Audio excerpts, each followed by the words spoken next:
Hello friends, this is doctor Aditi Jain and you all are welcome to my YouTube channel Gyanvaridhi. आज हम अरबिंदो घोष के विषय में इस वीडियो में चर्चा करेंगे। तो चलिए सबसे पहले जान लेते हैं उनके जीवन के विषय में। उनका जन्म जो है वो 15 अगस्त 1872 को हुआ। इनके पिता डॉक्टर कृष्णाधन घोष थे और माता श्रीमती स्वर्णलता देवी। शिक्षा इनकी जो थी वो पिता इनके बहुत उच्च शिक्षा दिलाकर इनको उच्च सरकारी पद दिलाना चाहते थे, इसलिए केवल 7 वर्ष की आयु में ही इन्हें इंग्लैंड भेज दिया गया। 18 वर्ष की आयु में वहाँ पर इन्होंने भारतीय सिविल सर्विसेज की परीक्षा दी और उत्तीर्ण भी कर ली, पर घुड़सवारी की प्रतियोगिता में किसी कारणवश ये सम्मिलित नहीं हो पाए और उसके कारण इनको ICS में नहीं लिया गया। श्री अरविंद बहुत ही प्रतिभाशाली छात्र थे और आगे चलकर एक कुशल अध्यापक भी सिद्ध हुए। इनका विवाह 1901 में मृणालिनी देवी के साथ संपन्न हुआ। सन 1903 में स्वामी ब्रह्मानंद जी से भेंट कर आध्यात्मिक मार्ग या आध्यात्मिक साधना के मार्ग पर हम कह सकते हैं ये बढ़ चले। उसके बाद सन 1906 में राष्ट्रीय विद्यालय कोलकाता के प्राचार्य बने और वंदे मातरम का संपादन किया। देन 1907 व 1908 में ये जेल गए, क्योंकि इनके क्रांतिकारी विचार जो थे उनके कारण इनको कई बार जेल जाना पड़ा। और 1910 में पौंडीचेरी पहुँचे और योग साधना की ओर मुड़े और वहाँ पर 1910 से लेकर 1917 तक इन्होंने गुप्त साधना की। देन 2 दिसंबर 1943 को अरविंद आश्रम में आश्रम स्कूल की स्थापना हुई और 5 दिसंबर 1950 को ये महासमाधि में लीन हो गए। अब हम बात करते हैं शिक्षा के अर्थ की, जो इनके अकॉर्डिंग अरविंद जी के अकॉर्डिंग शिक्षा का अर्थ है।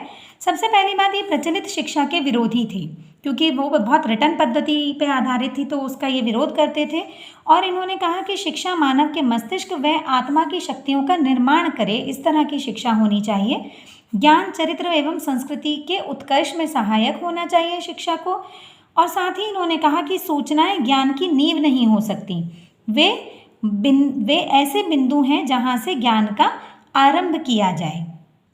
इनके द्वारा शिक्षा के जो उद्देश्य बताए गए हैं उनको हम इसके माध्यम से समझ लेते हैं। पहले इन्होंने जो उद्देश्य कहा शिक्षा का, वो है ज्ञानेंद्रियों का विकास, क्योंकि इनका ये मानना था कि ज्ञानेंद्रियां जो हैं वो कोई भी नॉलेज मतलब ज्ञान का साधन है। हम इंद्रियों के माध्यम से ही ज्ञान को अर्जित करते हैं, इसलिए सबसे पहला उद्देश्य इन्होंने शिक्षा का माना बालक के ज्ञानेंद्रियों का विकास किया जाए। देन नेक्स्ट कहा मानसिक विकास, क्योंकि शिक्षा का एक महत्वपूर्ण कार्य यही होता है कि वो बालक का पूर्ण रूपेण मानसिक विकास करे।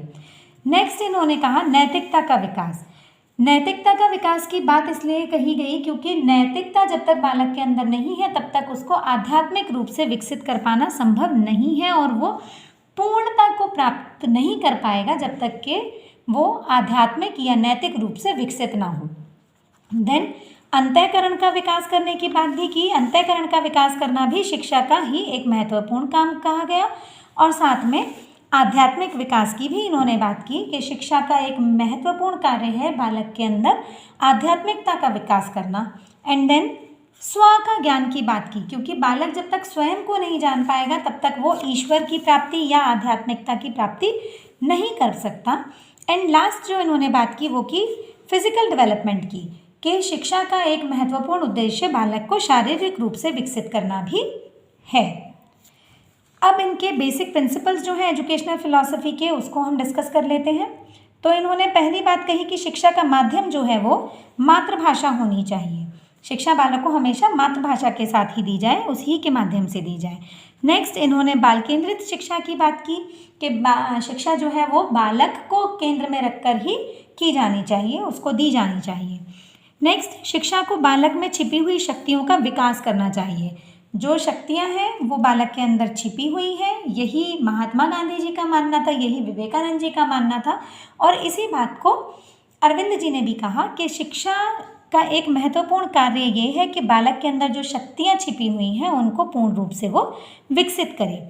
शिक्षा को बालक की शारीरिक शुद्धि करनी चाहिए, क्योंकि जब तक शरीर से शुद्ध नहीं होगा तब तक उसका मानसिक विकास हो पाना संभव नहीं है, और इसीलिए इन्होंने योग पर भी बहुत बल दिया। देन शिक्षा का आधार ब्रह्मचर्य होना चाहिए, ऐसा इनका मानना था, और शिक्षा के विषय रोचक हों जिससे बच्चों को उसमें इंटरेस्ट आए।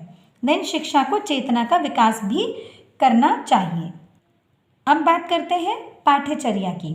पाठ्यचर्या में इन्होंने कहा कि उन सभी विषयों का समावेश होना चाहिए जिनसे बालकों का भौतिक तथा आध्यात्मिक रूप से पूर्ण विकास हो सके।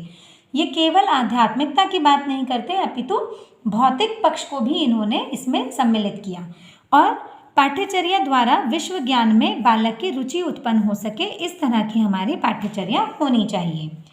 इसी तथ्य को ध्यान में रखते हुए इन्होंने 3 स्तरों पर पाठ्यचर्या को डिवाइड किया।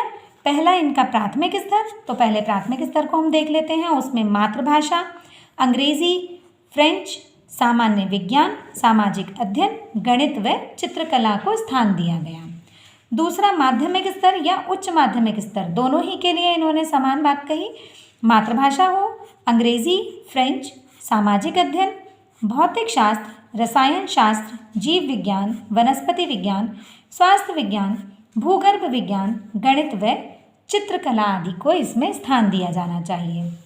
नेक्स्ट बात की इन्होंने विश्वविद्यालय स्तर की, जिसमें भारतीय व पाश्चात्य दर्शन, मनोविज्ञान, समाजशास्त्र, सभ्यता का इतिहास, अंग्रेजी साहित्य, गणित, भौतिक शास्त्र, रसायन शास्त्र, विज्ञान का इतिहास, फ्रेंच साहित्य, अंतर्राष्ट्रीय संबंध, जीव विज्ञान और विश्व एकीकरण के विषयों को सम्मिलित करने की बात कही।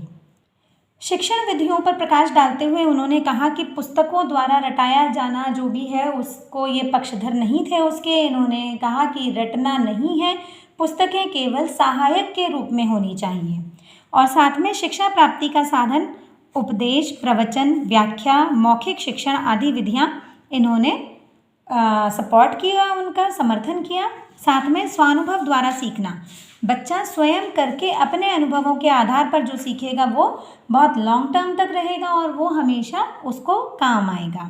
देन रुचि के आधार पर शिक्षा, बालक के ऊपर किसी भी प्रकार के ज्ञान को थोपने का प्रयास ना किया जाए और उसकी अपेक्षा उसकी रुचि के अनुसार उसको पढ़ाने के लिए इन्होंने बल दिया। साथ में करके सीखना, क्योंकि जो भी हम कार्य करते हैं उस समय हमारी सारी इंद्रियां एक्टिव रहती हैं और हम लोग बहुत अच्छे से सीख जाते हैं। नेक्स्ट, पाठ्य पुस्तक विधि। जैसा कि मैंने ऊपर भी बताया कि पुस्तकों को रटाए जाने का विरोध करते थे, लेकिन सहायक पुस्तक के रूप में उसको एक्सेप्ट करते थे, तो पुस्तक को पढ़ने से ज्ञान बहुत अच्छे से अर्जित किया जा सकता है, तो ये उसके लिए सपोर्ट करते थे। और फिर साथ में इन्होंने मातृभाषा द्वारा शिक्षा की बात कही। टीचर के विषय में एक बात करते हुए इन्होंने कहा कि अध्यापक निर्देशक या स्वामी नहीं है, वह केवल एक सहायक या पथ प्रदर्शक है। उसका कार्य सुझाव देना है, ना कि ज्ञान को लादना। और दूसरा कार्य इसका क्या है? ज्ञानेंद्रियों का विकास एवं उनको प्रशिक्षित करना। अब बात करते हैं हम स्टूडेंट्स की, विद्यार्थियों के विषय में इन्होंने कहा, सबसे पहली बात हमने जो पहले भी डिस्कस की है कि बालक के विकास में शिक्षा का इन्होंने बहुत महत्वपूर्ण स्थान माना है, और ये कहा है कि बालक का विकास उसकी रुचि और प्रकृति के अनुसार किया जाना चाहिए। उसको डिफाइन करते हुए इन्होंने बहुत क्लियरली ये मेंशन किया कि बालकों को माता पिता अथवा शिक्षक की इच्छा अनुकूल ढालना अंधविश्वास और जंगलीपन है तथा उसकी पूर्णता को दूषित करना है। तो यहाँ पर हम लोगों को बिल्कुल अच्छे से ये बात पता चल जाती है कि वो बालक को सेंटर पॉइंट रखते थे। और दूसरी बात इन्होंने कहा कि हम लोगों को ना माता पिता को ना शिक्षक को बच्चे को अपने अनुकूल ढालने की बात करनी चाहिए, अपितु उसकी अपनी रुचियों के अनुसार उसको विकसित होने देना चाहिए। यहाँ पर इनके जो दर्शन में हमें प्रकृतिवाद की स्पष्ट झलक देखने के लिए मिलती है। नेक्स्ट इन्होंने बात की डिसिप्लिन की। प्रभावात्मक अनुशासन में इन्होंने विश्वास किया और साथ में कहा कि दंड अमानवीय कृत्य है, दंड नहीं दिया जाना चाहिए, इससे कभी अनुशासन स्थापित नहीं हो सकता। प्रभावात्मक रूप से जब बच्चा इंस्पायर होगा तो वो खुद ही अनुशासित हो जाएगा, ऐसा इनका मानना है। इनका एक महत्वपूर्ण योगदान है अरविंद आश्रम। इन्होंने एक आश्रम की स्थापना की और इस आश्रम में अरविंद जी के दार्शनिक और शैक्षिक विचारों का साकार रूप देखने के लिए मिलता है। 1910 में जब ये पौंडीचेरी गए तो उस समय इन्होंने इस आश्रम की स्थापना की और इनके अनुयायियों ने इसका नाम इन्हीं के नाम पर अरविंद आश्रम करके रखा। आश्रम का प्रमुख जो उद्देश्य है वो अध्ययन, मनन एवं चिंतन द्वारा संसार में कल्याण के लिए कार्यक्रम निर्धारित करना था। फिर 1920 में मतलब 10 वर्ष होने के उपरांत मीरा अल-फसा एक फ्रांसीसी महिला थी, वो उस आश्रम में आकर रहने लगी और उनके प्रयासों से आश्रम वासियों की संख्या जो पहले 8 से 25 तक के बीच में हुआ करती थी वो कहीं 800 तक पहुंच गई। और उनके आ जाने के बाद स्वामी अरविंद जी ने ये डिसाइड किया कि वो जनता से दूर रहेंगे और उन्होंने आश्रम की समस्त जिम्मेदारी जो थी वो मीरा को सौंप दी, जिन्हें माँ कहकर संबोधित किया जाने लगा था। आश्रम में सभी अपना कार्य स्वयं करते हैं और वहाँ पर पुस्तकालय, वाचनालय, बैंक, प्रार्थना भवन, भोजनालय, इंजीनियरिंग वर्कशॉप, प्रेस, आश्रम स्कूल आदि की भी पूर्ण व्यवस्था की गई है। अब हम इसका इवैल्यूएशन कर लेते हैं। तो सबसे पहली बात हमने जो पूरे इसका अध्ययन करने के बाद जानी वो ये है कि अरविंद जी के दर्शन में आदर्शवाद, प्रकृतिवाद और प्रयोजनवाद की झलक हमें स्पष्ट रूप से देखने के लिए मिलती है। किसी एक वाद को सपोर्ट नहीं किया है, जिसकी जो चीज़ अच्छी लगी उसको इन्होंने सपोर्ट किया। तो तीनों ही का हमें मिला जुला रूप इनके दर्शन में देखने के लिए मिलता है। बालक को स्वानुभव व क्रिया द्वारा शिक्षा प्रदान करने की जो बात इन्होंने कही वो बहुत इम्पॉर्टेंट थी, क्योंकि जब बालक खुद करके सीखता है, अपने अनुभवों के आधार पर सीखता है, तो जो भी वो सीखेगा वो बहुत लंबे समय तक उसको याद रहेगा। देन इनका दर्शन आध्यात्म और विज्ञान का अनूठा संगम है। जहाँ एक और इन्होंने आध्यात्मिकता की बात की, वहीं इन्होंने पाठ्यचर्या में विज्ञान को भी पूर्ण स्थान दिया है। फिर जो इनकी कृतियाँ हैं वो बहुत अनुपम हैं, बहुत सारा लिटरेचर इन्होंने लिखा, लेकिन उनमें से एक फेमस जो बुक है इनकी लाइफ डिवाइन, वो महान ग्रंथ की श्रेणी में आता है। मुझे उम्मीद है आपको ये वीडियो समझ में आई होगी। अगर आपको मेरी वीडियोस पसंद आती हैं तो उन्हें लाइक, सब्सक्राइब और शेयर करना ना भूलें।